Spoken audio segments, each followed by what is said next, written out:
ഇന്ന് സ്റ്റോക്ക് മാർക്കറ്റിൽ ചെറിയ ഇടിവാണ് ഉണ്ടായതെങ്കിലും ഒരു ഉച്ചയോടുകൂടി ഒരു 5 ട്രില്യൺ റുപ്പിയുടെ ഡൊമസ്റ്റിക് സെല്ലിംഗ് ഉണ്ടായി. കൂടുതലും IT സെക്ടറിൽ നിന്നാണ് പോയത്.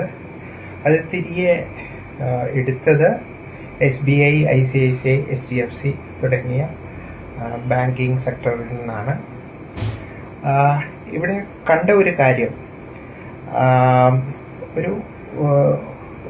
ഒരു റുപ്പി ഓയിൽ ചേഞ്ചിൻ്റെ എഫക്റ്റ് നമ്മുടെ സെക്ടേഴ്സിൽ നടക്കുന്നുണ്ട് എന്നുള്ളതാണ്. എന്ന് തന്നെയല്ല, ക്യാഷ് സ്ട്രക്ചറലി മാറുന്നുണ്ട് മിഡ് ക്യാപ്പ്, സ്മോൾ ക്യാപ്പ് എന്നീ ഏരിയകളിൽ. അപ്പോൾ സൂക്ഷിച്ച് വേണം ഇൻവെസ്റ്റ്മെൻറ്റ് ചെയ്യാൻ. എക്സ്റ്റേണൽ മാറ്റേഴ്സാണ് കൂടുതലും നടക്കുന്നത്, നമ്മുടെ കയ്യിലല്ല. ഒരു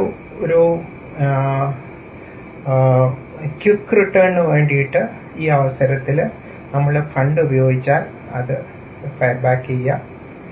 അപ്പോൾ ഒരു ലോങ് ടേം, മിഡ് ടേം ആളുകളോട് എൻ്റെ ഒരു വ്യക്തിപരമായിട്ടുള്ള ഒരു അഭിപ്രായം എന്താണെന്ന് വെച്ചാൽ, ഒരു 60 to 70%, അതായത് 2/3 നമ്മൾ ഫണ്ടമെൻ്റലി സ്ട്രോങ് ആയിട്ടുള്ള ഒരു ബ്ലൂ ചിപ്പ് കമ്പനീസിൽ വേണം അത് അലോട്ട് ചെയ്യാൻ.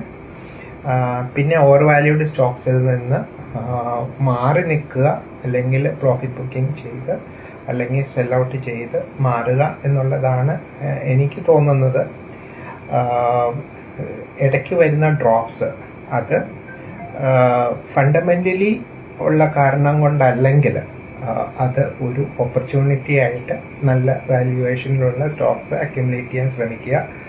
ഒരു അല്പം ക്യാഷ് 10 to 15% എങ്കിലും നമ്മുടെ ക്യാഷായിട്ട് നമ്മൾ കരുതുക. ലൈക്ക് ചെയ്യുക, ഷെയർ ചെയ്യുക, സബ്സ്ക്രൈബ് ചെയ്യുക. നിങ്ങളുടെ ഇൻവെസ്റ്റ്മെൻറ്റ് എപ്പോഴും ഒരു SEBI രജിസ്റ്റേർഡ് ഇൻവെസ്റ്റ്മെൻറ്റ് അഡ്വൈസറിൻ്റെ സഹായത്തോടുകൂടി മാത്രം ആയിരിക്കണം. വീക്കെൻഡിൽ ഒരു സ്ട്രാറ്റജിയെ കുറിച്ചിട്ടുള്ള ഒരു ലോങ് വീഡിയോ ഉണ്ടാവും.